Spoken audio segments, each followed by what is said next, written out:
Hello, ladies and gentlemen, and welcome back to the Quake Pro League. I'm Homeless Ketchup, and this is Buff Zoot, and we're ready for week 3 of the Quake Pro League, Dan.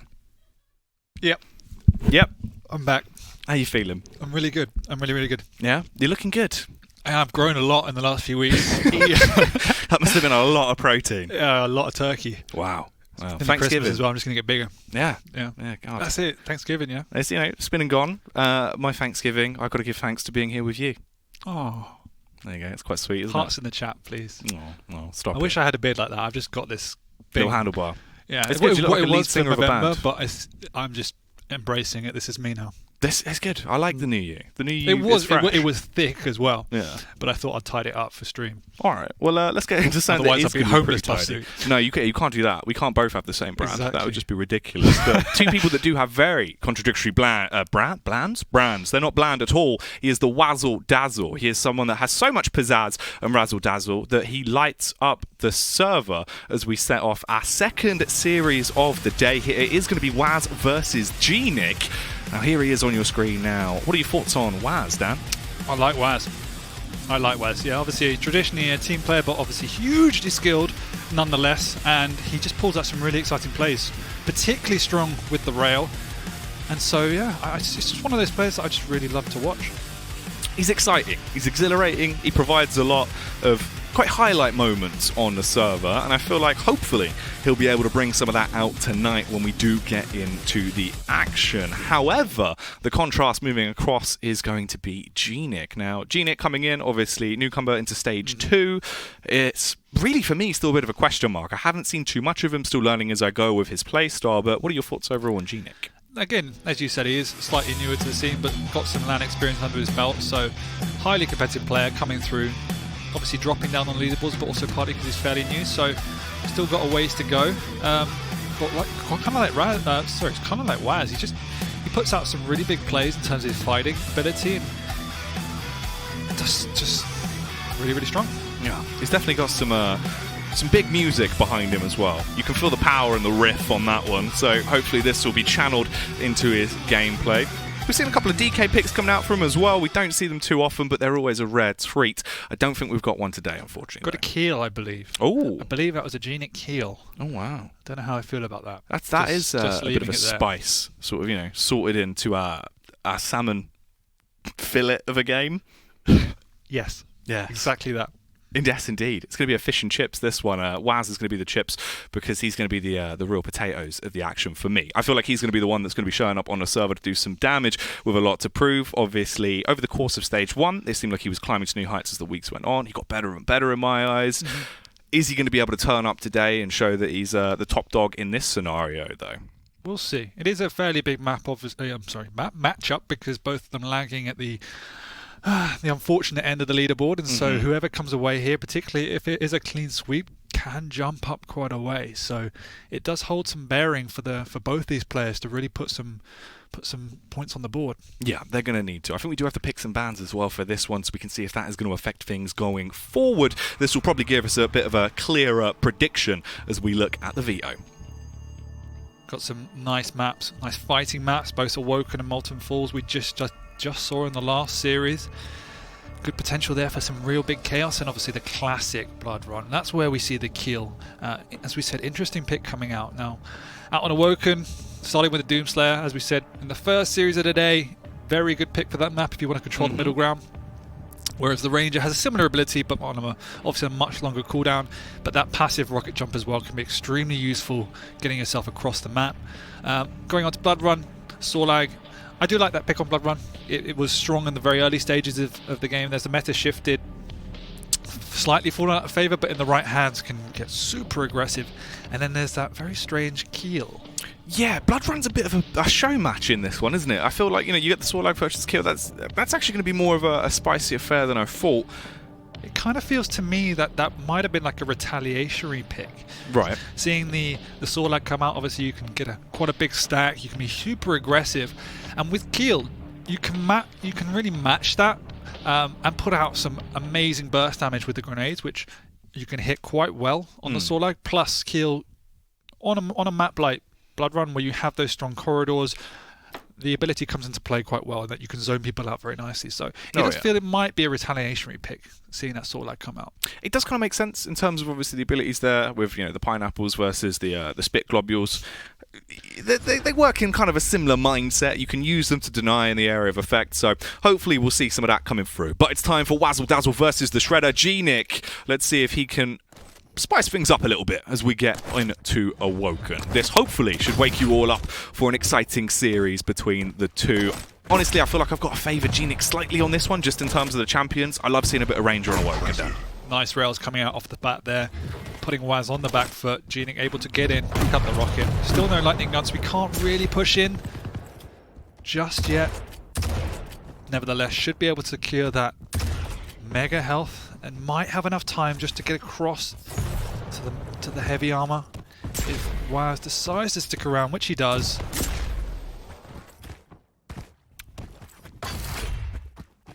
He needs himself now to get onto that rail, so he has an even chance of picking out these longer range fights. GNiK starting to slowly navigate his way around, gets himself into the elevated angle, does get held though, warded off by the rockets that are whizzing towards him. Tons of damage done onto whaz. This could actually be an opening frag, both of them in a fairly equal position. GNiK steals out on the Mega as well. This just got very awkward then. Yeah, popping out the Berserk to get away and not being able to control yourself until the end is a slight... puts yourself in a slightly difficult situation, but GNiK comes out very much on the better end of that there, hitting the rail as well. whaz needs to get out of there. Major item's not up for at least another 10 seconds, so GNiK has a good chance to really zone out whaz now. But gets himself out of position, meaning whaz can stick in there. Some good rocket to rail combo. Oh, he should be able to finish him off here. How is he still alive? Taunting him as well! He baits him in for it, Dan. Unfortunately, he will fall, but whaz finally gets the pick after quite too long there. Yeah, that was interesting as they're going into another fight here. They just want to brawl. All right, I mean, who cares? Just brawl it. We've already got more frags here than we had in like 15 minutes of the last series. Yeah, this is a change of pace. This is straight back into some all action, all aggression, all the time now on Awoken. This is what we said. Like, these guys just like to fight. I mean, no one really cares about major items. You can just fight. Sweat is going to be dripping off them if they maintain this pace. Nevertheless, dropping back into more of a standard rhythm here. Good rail coming out from whaz. Again, just prior to the major item, chipping away at the overall stack. The rail has been acquired for GNiK as well, but he won't be wielding it today. Instead, going for the rockets, and the LG tried to go for it. Oh, the snapshots from the rail. If he would have hit it, that would have just been lethality there. Instead, it doesn't work out. That was a high-risk, low-reward play from GNiK, because he just should have got out when he had the chance. But GNiK likes to fight. whaz, though, recognizing that, and he's playing more passive, taking up stronger positions, making sure that if GNiK's going to come into fight, he's the one that's going to take far more damage through these corridors. Constant connections as well coming across to the rockets right now. Both of them left in a bit of a stalemate. Still 10 seconds until the heavy comes up. 22 for the Mega. whaz, rather than opting to fight over there, actually, no, he's been able to navigate his way across. GNiK hasn't rotated. This should be whaz's free heavy again. It's going to put him into a great position. This is getting very awkward between the two, Dan. Yeah, GNiK's just out of position here. I don't think he really was aware of at least the heavy armor timing, so just took up that middle ground to make sure he could at least get some sort of information, but now lost out on both without doing any damage, so whaz can push in here if he wants to. Oh, the end of GNiK. I thought we were going to see the ring out there. Instead, it is just the super shotgun to leave him on a bed of wet floor. Yeah, it's one of those situations where you know you're caught, you just need to do as much damage as possible before you go down. Nice rail coming. Yeah, smooth tracing there, as he does get the shot off. Rotates back over, very clinical to pick up the heavy. Oh, a couple of missed shots coming out, but eventually it will be the frag that he so dearly desired as he leaves another kill on the board there. 4-1 now. But it is only 4-1, although it feels like a considerable amount more because we've seen so much action. I feel that GNiK just needs to slow it down a little bit, because it's not as if whaz is catching him off guard. It's more that GNiK's trying to force the situation in situations where he doesn't need to just yet. It's only a 3 frag differential.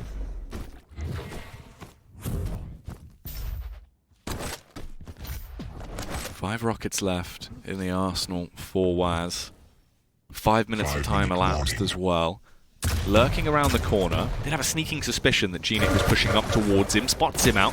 The LG's doing damage, but not as much as the rail shots that are coming through from GNiK. This forces him back. He's trying to maintain control here over the Mega, but it's going to be snatched away by whaz. He completely bails out of there, gets knocked even closer towards the prize that he has his eyes set on. That's going to be the heavy claim. Such an awkward fight between the two, as they're left with pretty much mirrored stack. whaz uses it to try and get out as he just sprints his way through with the Berserk. GNiK's just overall aggression. whaz didn't know how to respond. Like, dire orbing through with only a machine gun to your neck. Oh. What? Mental. He had like 1 HP, still willing to fight it.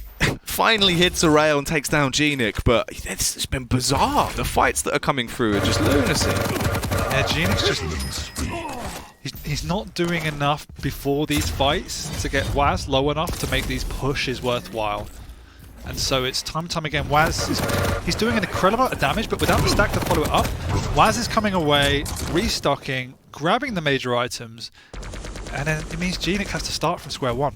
He needs to put in the pre-work before he can push. whaz. LG opener once again. Bit of a spam coming through. Nice amount of damage done. The rockets are missing, barely whizzing by.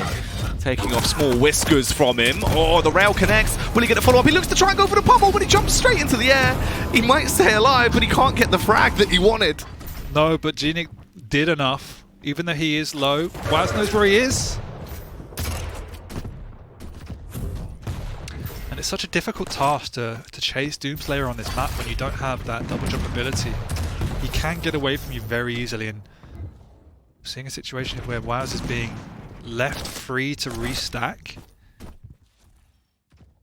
I mean, GNiK's going to have a very tough time when he pushes in next time.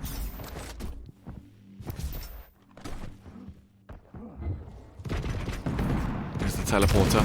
Flicks his way around as he looks to try and see what stir is being kicked up behind him. Nice use of the rockets as he sends him flying off into the stratosphere there. 7-1 still, as we're coming up to 7 minutes and 30 on the clock. whaz basically just keeping the game of cat and mouse going at this point, waiting for the hunt to come through from GNiK. He realizes that the scoreline's so inflated, he doesn't need to fight. No, whaz more than happy just to take strong positions, gather the intel he needs about GNiK's position, and manage those choke points. So if GNiK does want to push, which he does, he will be taking much more damage and more than likely receiving the first rocket. So makes your life very difficult when you're trying to chase, but doing a good job at the minute, whaz, of keeping his distance.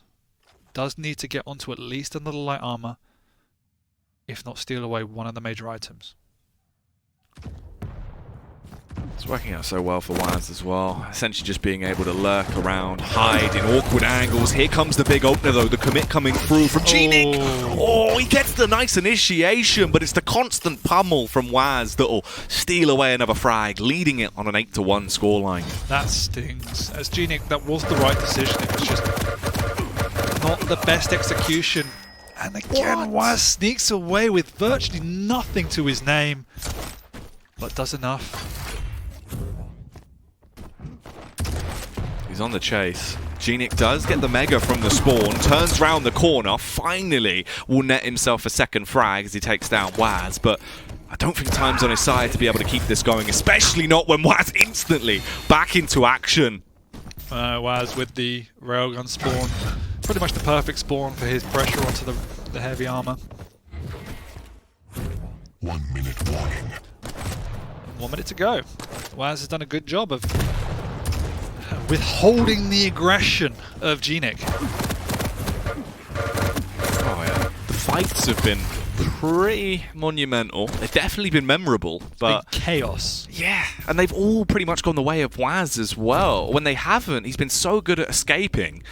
It's just not worked out at all for GNiK. And the reason why they've gone the way of whaz is, yes, he's hitting good, but it's is predominantly because it's been big all-in rushes. There hasn't been any prodding and probing to try and whittle down the stack of whaz. There's been no real pressure onto the major item. It's just been, oh, I see my opponent, I'm going to rush now. Oh no. And as long as your opponent's hitting, they're generally going to come on top. It's definitely a high-risk, low-reward playstyle I've seen coming out of GNiK for that map. If whaz would have hit that, that would have just been absolutely ridiculous. He's trying to go for 360s, Dan. He doesn't give a damn at this point. He knew that he had it in the bag. It's set in stone that whaz will walk away with the first map there. A huge, dominant affair on Awoken as he takes it 10-2 versus GNiK. The razzle-dazzle definitely came out to show on the stage tonight. Yeah, and we can see quite a big difference in the heavy armor difference. Pickup, sorry, should I say, whaz getting quite a few more. I think it was 7 or 8 more than GNiK. And that was a really big decider, particularly because he had more light armors as well. But whaz, yeah, that was, again, nice, good duel.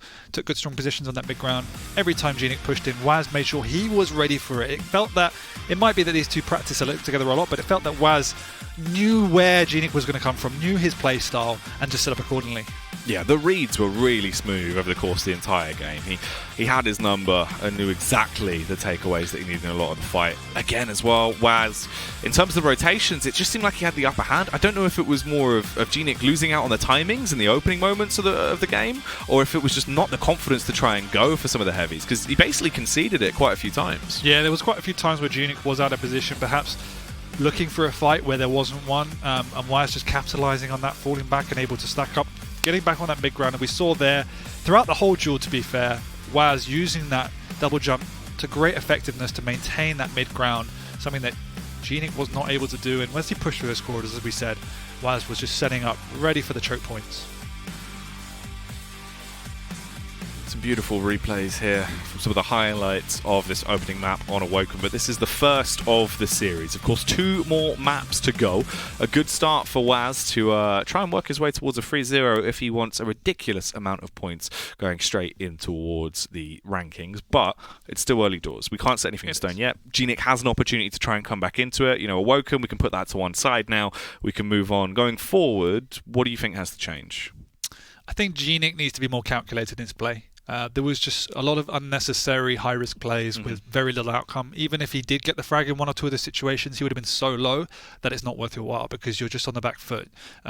whaz would have spawned and been able to charge straight in. So he needs to play the items better. He needs to get, similar to base as we said, right? He needs to get good timing, make sure his position is strong, and even if he can't compete for the items, he doesn't need to rush in. He can do damage from afar and just play much more calculated around that. And I think if he does that, there's a good chance he can come away with a win. Oh yeah, I mean, in terms of the aim capability alone, right? Like the actual game sense he had when he was in fights was nice. He was hitting some big shots. He was being able to navigate quite nicely in, you know, weapon prioritization and when he should actually fight. Unfortunately, as you said, it was more of just he's going into fights that just didn't favor him for stack. Exactly. And there was no trying to chip away beforehand. It could be a number of reasons. It might just be that that's his playstyle, and if that is, then there's some area of improvement and refinement. It might be that he felt that he had the other hand on whaz. Like, yeah. On me personally, I've got very strong aim, and I do come up against opponents where I think I can bully them. But whaz was able to reciprocate extremely well, and so GNiK needs to kind of recalculate his approach. So we can see what happens as he plays Keel, where it is more difficult to play that playstyle with a Keel. You're a bit of a lump, so you're a bit more of a static target, static bot, if you will. Take up strong positions, hold your ground. Whereas whaz this time has the Sorlag, and he likes to play fast on the Sorlag. Yeah, the big reptilian girl is out on parade. Let's see what she can get up to on a server here as whaz dons the Sorlag. There goes the spit early on. That will actually deny the opening as well. Bit of a damage over time coming through to try and burn through the early stack on GNiK as well. He gets the opening mega, so it won't bother him too much at least. Zoning grenade. When he hits the grenade, that's what we were talking about at the start. That's one of the benefits of picking it against Sorlag, is she is a big, thick target. And those grenades, I thought it was a grenade, able to knock her up in the air and finish her off. Yeah, it's a nice way of playing it. Ooh, okay. Pineapple's actually doing a fair bit to try and zone out here and gain control, but that doesn't matter if you leave yourself exposed. And with GNiK's playstyle, he likes to do maximum damage, and as you do maximum victory aiming for maximum damage, you'll generally take aggressive positions, leaving you open to lots of damage. What is this? just hitting no shotgun. That's so awkward. It was the fact as well, whaz, he misses the he's rail. coming in What is fast. going on? Surely not again. All right, whaz. Understanding GNiK is not saying no for an answer. All right, the backwards B hopman as he turns the corner, gets himself up on the ledge. Sure, that would have been advantageous, but there was nothing there for him, and he received some bullets for his troubles. Dead once again. 4-1 already. We're 2 minutes in, and it's been some of the most ridiculous fights I feel like we've seen in a while. Yep. whaz with both the weapon, stack, and positional advantage here. Just has to be careful of those nades because they can do some nasty damage. GNiK sticking around far too long. Should have backed out long ago. whaz still has the position advantage. GNiK needs to get on that rail if he wants to be making a play on this map, because whaz can just play plus back. Somehow Rocket's doing enough to push him off. He's going to push in. Ooh. Alright, well the grenade's going across. This is going to force whaz back. He's got 40 HP left in his stack. The globules go out, trying to get the damage time across. Lands the rail as well. Oh, it might actually kill him down. He killed him! Oh, that's got to burn. Right through his face. God, quite literally. GNiK, I think he needs to unbind W because he just doesn't stop moving, does he? No, he doesn't. He's wild. This is like, when you think of like really aggressive sort of like Quake in the sense of, I am just going to come at you and fight at every given opportunity, no matter what he has in his arsenal, no matter what his stack is. Fair play to the confidence of this man. Yeah, it's for ridiculous. Sure. But he makes me look passive, so... It is scary, but it's just the fact that whaz has been so advantageous in all of these fights. Again, this could be a further frag as well. Luckily, GNiK backs off, gets himself a small bubble to try and regenerate some of that health, and will get away. Or that could have been 7-1 in 3 minutes 30. This is just not okay. No, and I think nice rail there, nice rail. But that's the point, in that it feels longer, but it's only 4 minutes gone. There is time for GNiK to make a comeback if he can get himself into this game. And to do that, he needs to stop rushing. I wonder as well, though, if the mindset for him, the more that this scoreline gets inflated for whaz, the more he feels like he has to initiate fight after fight, and will carry on in this loop that he's in. It is like he's in a DDoS crash loop right now, where he needs just to reset, because it's getting to the point of no return very quickly, and that's what can happen with these type of playstyles. Is that yes, if you get a frag, you can kind of barrel roll forward. However, if you are on the back foot, these games can just slip away before you know what's happened. It's also so ridiculous in the contrasting style of our opening series of the night with base to this. It probably makes it feel exponentially fast. Yeah. But that's a good thing. It's been enjoyable. It also does go to show the very different play styles you have from individual players across the board in the Quake community. Absolutely. And what whaz is showing us now is what GNiK should have been doing for the first 2 minutes. Playing the corners, playing for the sound cues, trying to get in on major items. It's a good, strong position. Maintaining that low ground if you're out of control, because you can... That red, so the heavy armor is extremely vulnerable, and taking that mega position is a very good opportunity to deal heavy damage. However, at the very least, like we see here, just getting good information of when the items are and where GNiK is, and just doing enough chip damage to make him feel slightly reserved about rushing in, if GNiK can ever feel reserved about rushing at all.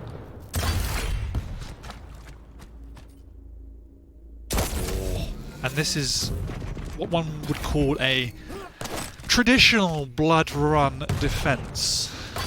Playing the corners, playing the teleporters. Falling back into a bit more of the Nice. meta instead Really of the nice madness that we had, because it was just ridiculous fights. GNiK, he's still trying to prod a little bit, but he's not really given much of a chance. This is when his style of prodding is more successful. He has that stack advantage, and so he can just bully, and he does have very good combat skills, so it will often work. However, you need to get that stack advantage before you can initiate go, if you will. We're still 4 minutes on the clock. He's already got 2 frags on the board. He can equalise this. But now we see he's comfortable in control, right? You can see this is calculated play. This is what he needs to be doing on the defense. It's clear that he's an extremely sound, competent jeweler.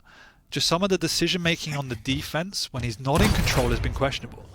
However, this is much more of a methodical approach to playing the map.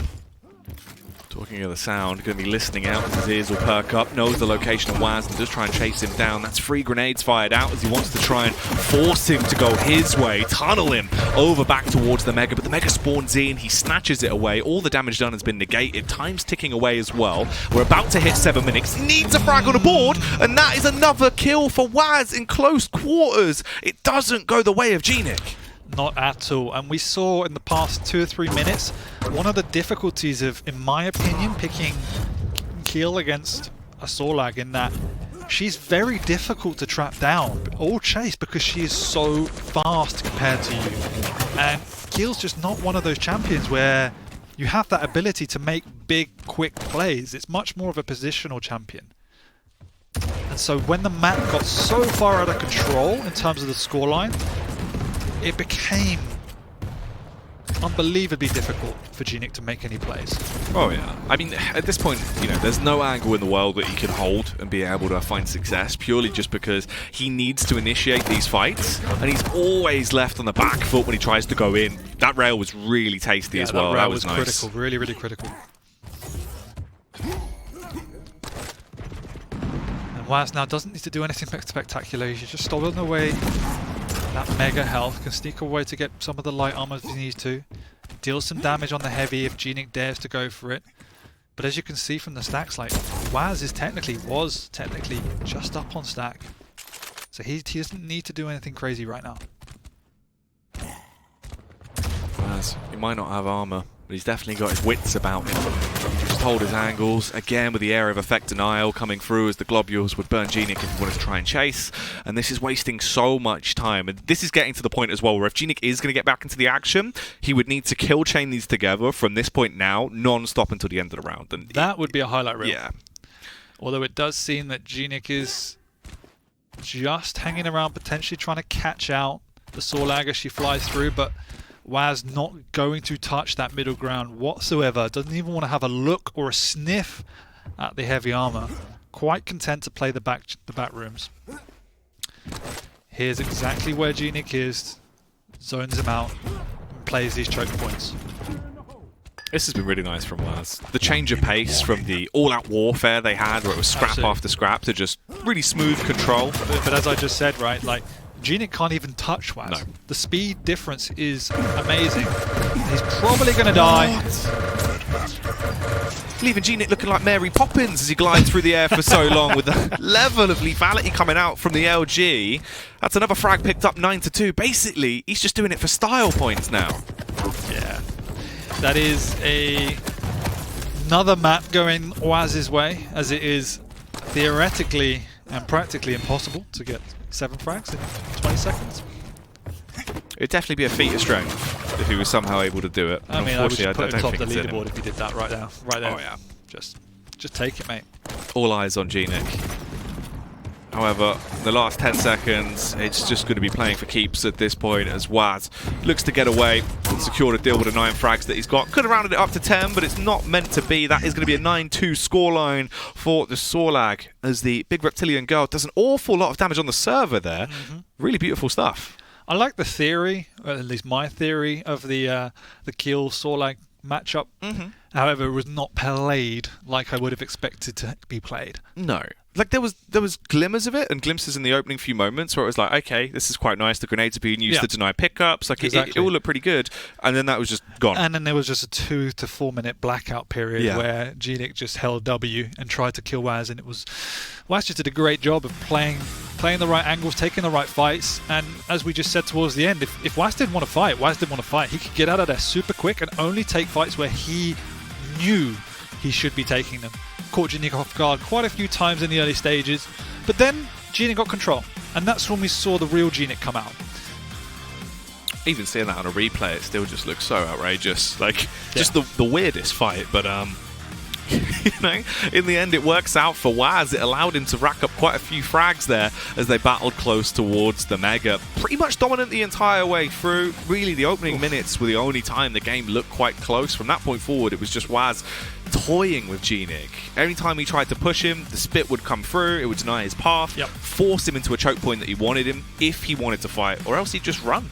And that was it. He did what he needed to do. He had a 7-8 frag advantage and just played the back rooms, took the light armors, did damage when he needed to, and ran away when he needed to. GNiK was helpless for the last 5 minutes of that duel. Yeah, he did look a little bit lost on the server in quite a few of those moments. There was nothing really that he could do. Once it got to 8 minutes and 30, it essentially looked like it was already set and it was wrapped up. Now going through into the third and final map. At this point, whaz 2-0 up. He's definitely going to be coming in to try and take away the full 3-0 because it's worth those 16 points. It would be so valuable if he could steal them. That's going to really be quite awkward for GNiK as well, especially the position he's currently in. Yeah, I think he's 20th on the leaderboard, and that would really kind of solidify that position for the time being, as whaz is 19th and would jump quite far above him. Yeah. So he really needs to get something out of this map. Really does. Yeah, especially with this being round robin now as well, with a change in the format.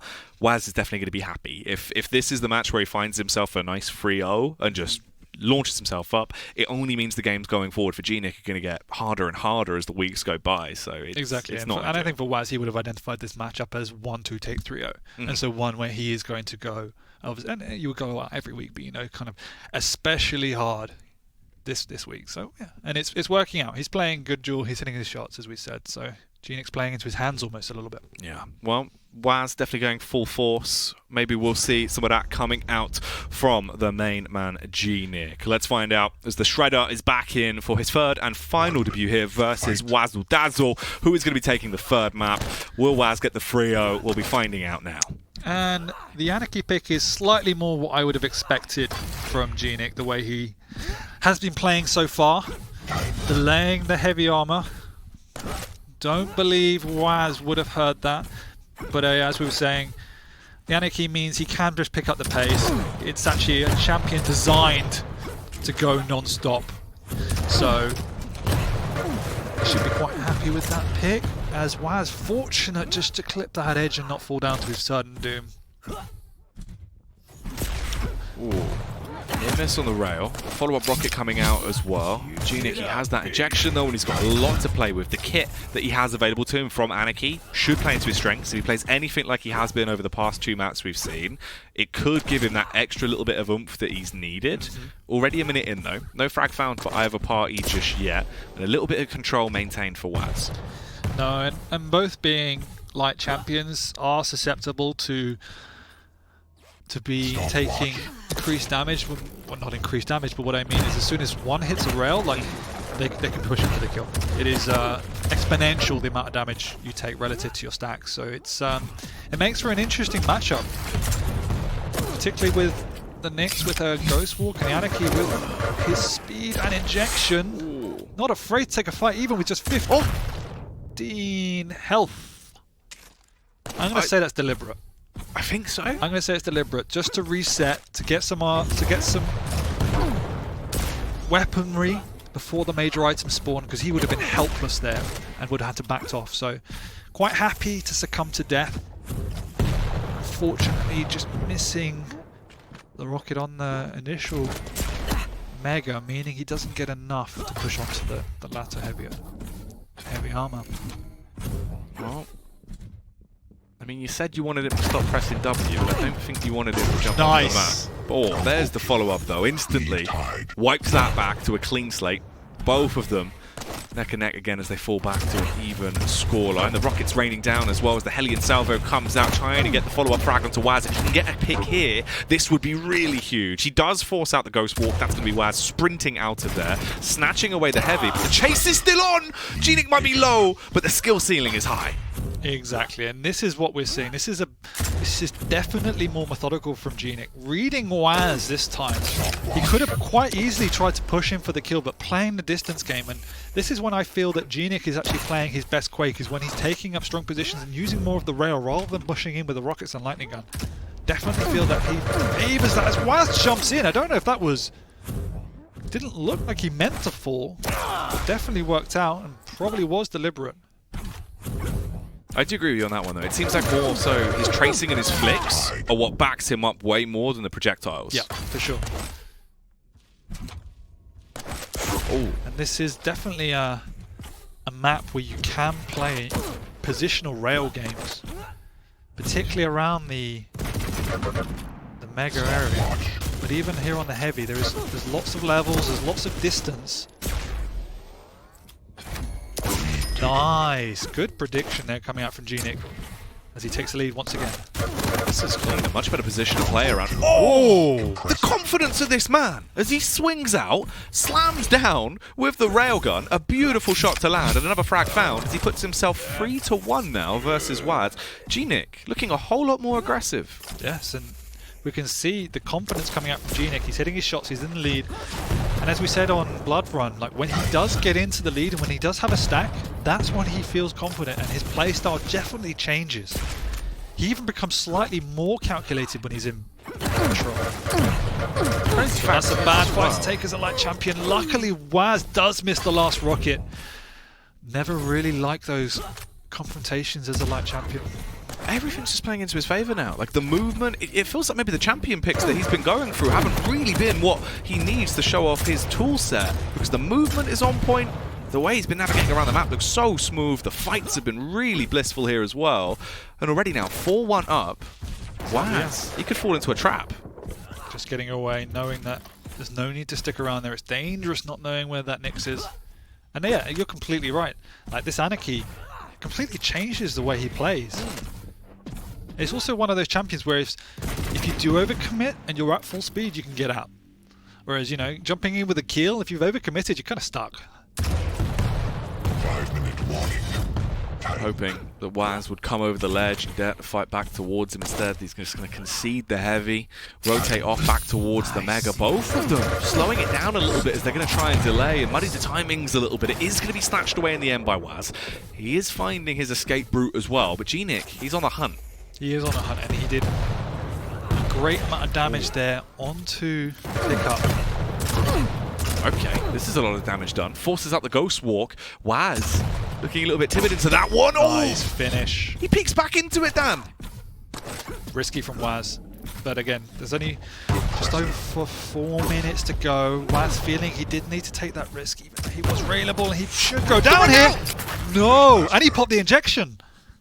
Oh, he's laughing it off. He's going to shake it off full Taylor Swift levels as he bounces straight back in. But Dan, that's already 2 ring outs that have come what was through. that panic injection, mate? All right. He didn't, you know, he didn't want to feel the pain. That's chill. Stopwatch. Oh, that is madness. Well, that's one way for whaz to try and find himself a frag, and He missed the rail. he can try and sneak back onto the board. Snatches away the mega, backs off. Neither of them going to overcommit towards the fight. GNiK getting past the 6-minute mark as well. He might slow it down slightly. Should we not have a ring out? What is going on? Junkie. Oh, I'm enjoying this game. I think we've had GNiK 3 now in one game. Still hasn't got a rocket, but he just doesn't give a damn, this man. He should get one now as whaz did drop one from his death. And you shouldn't be there, my friend. Good get out, though. Good get out. We normally average 4 ring outs over the course of the entire day. We've had 3 of them in one map. Now we're looking to see if we can get any more. Instead, it's going to be the rocket delivered by first-class male there, blowing GNiK away. But GNiK knows whaz is low. And he knows, he should know the timing here if he wants to get in, but he doesn't. And this is, we can see a distinctive change in the play and the patterns of GNiK. Definitely previous maps he would have gone in full throttle there. He might need to use injection if he wants to partake in the next fight. It's awkward shots from either party. Luckily enough, whaz, just in the nick of time there, pops it to trying to escape, barely stays alive, Dan. Really close from GNiK, but it doesn't matter. GNiK did enough to get him away. There's no major item up for whaz. GNiK playing, but that's a nice rail. This is way more than a feud than we've seen on the previous match. GNiK, he's so low. He loves playing with the confidence when he's left with just a small smidgen of HP. He was trying to hold his ground to hit a follow-up rail. Doesn't get it off and will fall. Probably should have got up there slightly earlier than trying to stick around for a fight, but nevertheless, has to reset, refocus now. There is 2 minutes left. It's not a big difference in score, 3 frags, but that definitely helps a long way. Oh my goodness. Is that Some body hurt coming out there, Dan. Some of the BM. it's a little bit of BM. tension's high. GNiK. Definitely a high skill ceiling though, as he's skyrocketing through on this map. Really giving a good display of what sort of play style he has as an individual. Doesn't even want to compete for the items just yet. Nice from whaz. It was a great read from whaz. Coming out early to realizing that GNiK was going to try and take that high ground for the heavy. I didn't even know, mate. That was mental. 1 minute warning. Some of the stuff that we're seeing coming through from GNiK right now, he's on another planet. Yeah, just... Oh, the Just on chase third as well. Oh, no! You can't be doing this! This is madness! I thought he was going to try and go for the pummel. He's still just a rocket kill! Oh. He's just living his movie. He's living in whaz's head rent-free, Dan. And they're just toying with each other a little bit now with only 30 seconds remaining. Yeah, it should go the way of GNiK here. whaz would need 4 frags in 30 seconds. It's not really going to happen. GNiK, with the speed he has, he can maintain a good distance between the two of them, so there isn't even a slight chance of that happening, and that will be the denial of the full 3-0, so at least he can try and stop that from happening and keep them a little bit closer together on the scoreboard, although whaz taking this as a 2-0 series is still going to be really good for his points in the standings. Already got the pummel out. Oh, the gauntlet comes through in the final seconds there. That came out a lot of weird shenanigans. That was interesting. That was very interesting. 45 rails from whaz.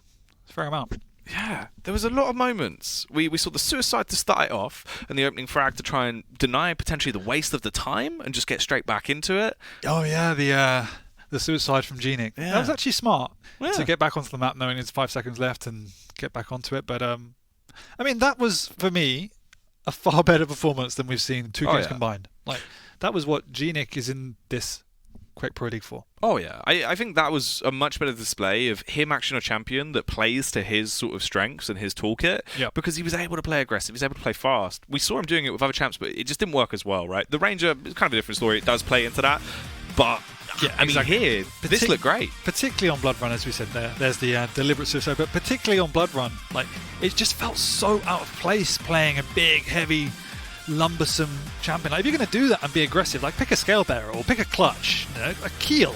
Come on, my friend, don't do that. But anyway, this game was a good show for GNiK to actually, at least he goes out with a bang on this series.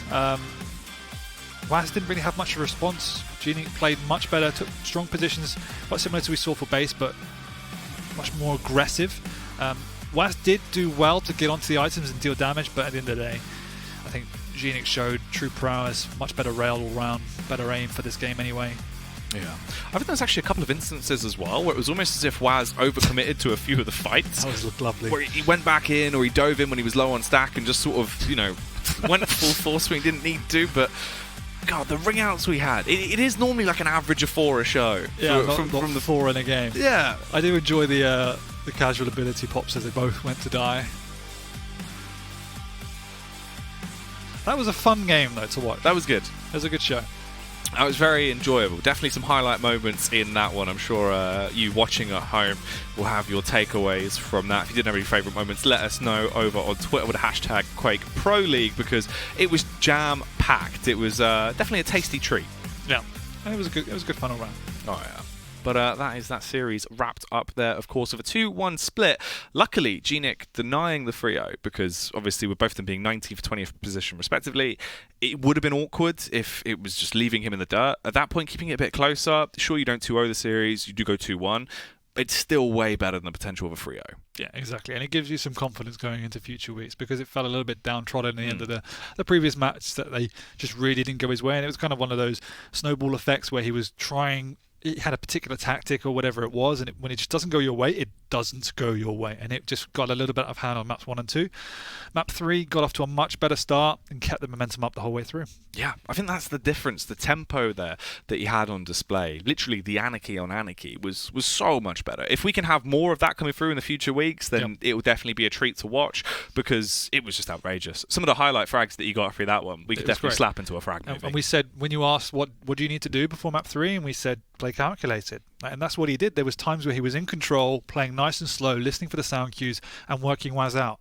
That's not what we saw in the first 2 games. So really good that he recouped and got to that point where he played that effectively. Yeah, it's the difference of letting it get to you as well. Obviously, if you change your playstyle too much, if we would have seen him go into that, and rather than trying to play aggressive and just sort of going, right, it hasn't worked before, obviously, with the champions being potentially the defining factor with that, and then he just lets it happen, it would have been awful. The fact that he stuck to his guns was way nicer to see. It is quite easy, to get to a point where you just almost not give up, but it's not going my way, I'm just going to try it. But the fact that he was able to reset and played a much better style, much more composed, it's all credit to him, his mentality that he got to that point. Oh yeah, he came out swinging, and it was beautiful to witness. But that is the end of that series for now, as it's wrapped up with a 2-1 split. But there is still a whole lot more to come today. Of course, that is only the second of the 8 games we had at the start of the show, so there is going to be some jam-packed action coming up over tonight. You should definitely stay tuned for it all, as it's going to be exciting. The later we get on as well, we've got some big names coming up. I know there's one that you're quite excited for, was Ron and Kilson. I think that could be another upset, similar as we saw a base Kilson upset. I don't think it'd be a 3-0, but I know Jean is obviously extremely strong player. I think he took out Razy last week 2-1, and Razy being one of the world's current best players, and there's no reason why he won't replicate that with Kilson. And we said ZNZ versus Wenger is also going to be another tasty treat for everyone out there. Oh yeah, Wenger, very fun. He's one of those players that on the server can do so much damage and make it look oh so stylish. But we do have another stylish game coming up. Let's check out what our next game of the night will be as we move on after the break. We'll be coming back in with the Battle of the Ds, Dramis versus DeHang. And Dramis, this is going to be an interesting matchup. Dramis has a kind of a YOLO playstyle. Not quite GNiK levels, but he loves to push in, whereas DeHang is Mr. Composed, he's Mr. Fundamentals. He'll play a base style game, not as quite defensive, but he will maintain strict control, work out your positioning, work out your game style, and adapt to you. Yeah, I think this one's going to be quite exciting. I do love a little bit of the liquid duo there in Rafa and DeHang, so to get to see some DeHang airtime should be beautiful. Dramis as well, I feel like he's a player that is getting better and better every time we see him. Yeah, he's come on leaps and bounds, but particularly throughout the season. And I do like to see. I do like to watch him because he is aggressive. He fits with my mold of playing. But he's building more of a fundamental base to his game and learning how to really play far more composed Quake in the latter stages. Yeah, well, that's the thing. We're seeing a lot of these players that do have that unrivaled competitive edge in terms of the aggression they can bring out, now starting to develop a little bit of a softer side and realizing if we play the control game, if you play defensive and combo that with that level of aggression, they can really skyrocket and get that elo up. Exactly. And it is the most difficult side of Duel, is to have that balance, to have that the defensive side, the more composed side, particularly when you're out of control. That's the real point of skill that separates some of the kind of good players from the best players, and it's good to see that more and more people are getting to that point. Yeah, everyone is improving. It's looking beautiful, but there is still more to come here on the Quake Pro League. We're going to go into a brief break before we return for Dramis versus DeHang.